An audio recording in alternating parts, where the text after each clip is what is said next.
Então é nesse ponto que nós estamos. A dualidade onda-partícula, originalmente exibida pela radiação eletromagnética, está sendo proposta agora para objetos materiais, para, repito, elétrons, prótons, átomos e bolas de futebol. E essa ideia parece fazer sentido porque, pelo menos, ela consegue justificar a hipótese de quantização de Bohr e, com isso, nos faz obter o espectro do átomo de hidrogênio, que era o grande desafio que se colocava para os físicos no início do século XX. Nós hoje vamos começar a elaborar sobre essa ideia. Em primeiro lugar, eu vou destacar aqui a primeira comprovação experimental de que essas ideias fazem sentido.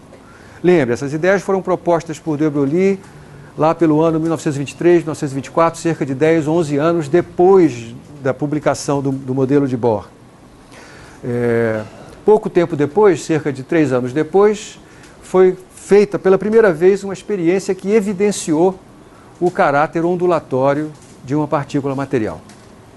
Nós também, na última aula, fizemos algumas contas aqui que mostraram para a gente que elétrons com energia na faixa de alguns eletronvolts, algumas dezenas ou algumas centenas de eletronvolts, tinham comprimentos de onda que caracteristicamente estavam localizados na faixa do raio-x. E, portanto, surge a ideia de tentar usar o mesmo aparato experimental utilizado para evidenciar o caráter ondulatório do raio-x para evidenciar o caráter ondulatório dos elétrons. Existem dificuldades experimentais, em particular o fato de que os elétrons, por serem partículas massivas, sofrem um espalhamento muito grande do gás residual que fica dentro de uma ampola de vidro, na qual a gente evidencia a difração de Bragg. Isso torna essa experiência mais difícil. É necessário produzir-se um vácuo melhor. Vácuo melhor significa menos gás residual dentro da ampola. Isso só foi conseguido em 1927 pelos físicos americanos Davidson e Germer.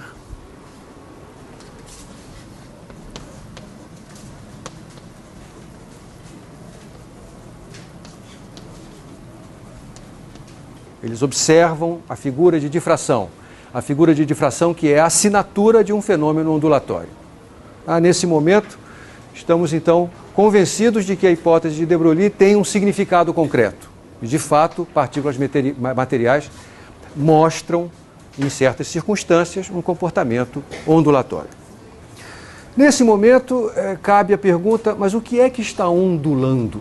Afinal de contas, do que se compõem essas ondas de matéria? Daí vem o nome. Nessa ocasião, de Broglie usa esse nome, ondas de matéria, por falta de um nome melhor. A gente não vai usar esse nome, isso só surge por motivos históricos, vamos logo passar para a nomenclatura moderna, que é chamar esse objeto de uma função de onda. Porque quando a gente pensa num fenômeno ondulatório usual, a gente tem sempre alguma coisa que está ondulando, alguma coisa que está oscilando. O exemplo mais simples de uma propagação ondulatória é aquela que a gente consegue ao produzir uma onda transversal numa corda esticada, ou numa mola esticada, não é verdade? A gente estica uma mola, produz um pulso numa extremidade, a gente enxerga esse pulso se propagando sobre a corda. Aqui está uma evidência visual da propagação ondulatória. Existe propagação de energia e momento, tanto é que se alguém estiver segurando a outra extremidade da corda, em algum momento ele vai sentir, né, a chegada da energia e do momento na mão dele. Existe propagação de energia e momento sem que haja propagação de matéria. E isso é que é o característico do fenômeno ondulatório.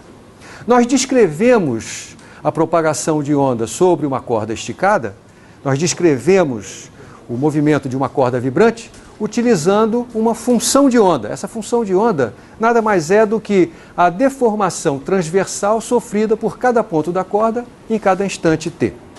Eu vou fazer uma representação diagramática disto.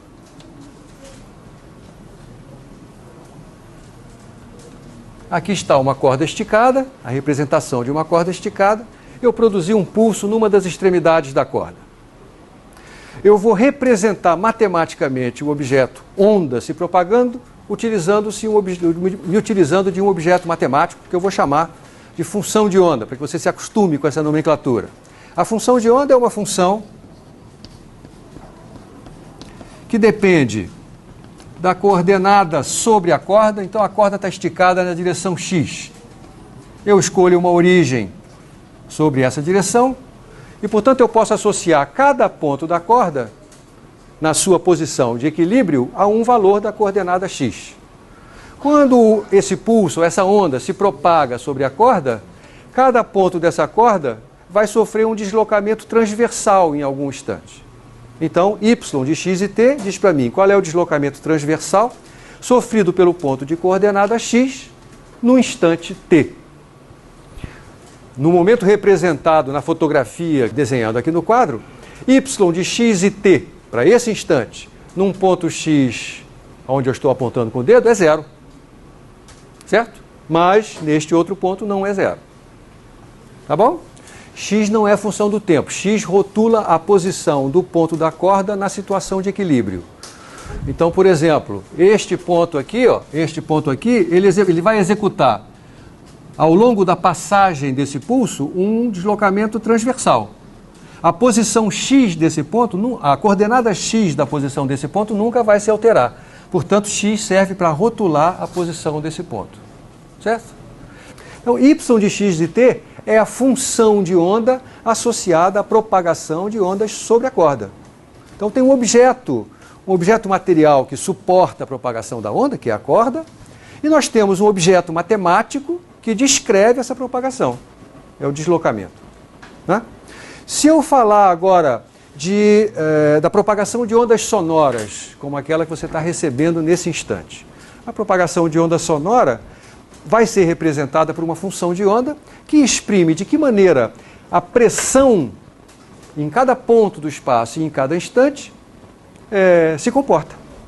Então, no caso de uma onda sonora, que é uma onda tridimensional por excelência, né, a gente vai ter a função de onda que é assim.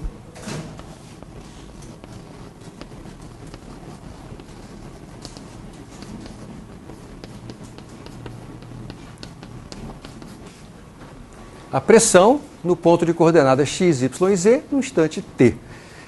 Na verdade, eu estou simplificando um pouco, o que a gente usa como função de onda no caso da onda sonora é a diferença de pressão entre a pressão naquele instante, naquele ponto, e a pressão no equilíbrio, quando não há som. A pressão quando não há som, vamos fazer a situação não haver som. A pressão é a pressão atmosférica. Quando há som, né, a onda sonora que chegou no seu ouvido, ela está associada a um aumento local de pressão. A pressão no seu ouvido ficou um pouco maior do que a pressão atmosférica.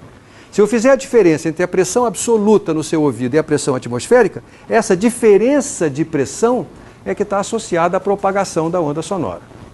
Tá certo? Quando eu falo de uma onda eletromagnética,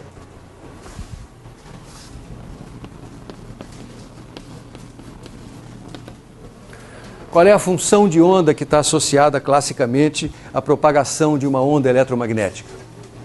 Qual é o objeto matemático que tem comportamento ondulatório? Veja que essa é uma outra maneira de fazer a mesma pergunta, né? O objeto matemático que tem comportamento ondulatório, no caso da corda esticada, é o deslocamento transversal. O objeto matemático que tem comportamento ondulatório para a onda sonora é a diferença de pressão. Qual é o objeto matemático que descreve a propagação de uma onda eletromagnética? O campo elétrico ou o campo magnético. Como eles estão ligados, eu vou falar só de um deles. Então eu posso dizer que a onda eletromagnética vai ser descrita por uma função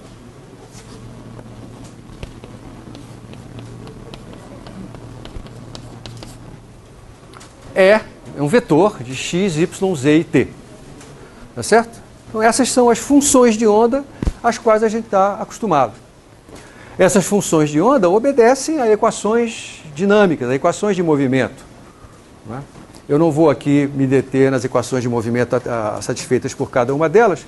O importante é que você se lembre como é que a gente caracteriza matematicamente uma onda que se propaga. Né?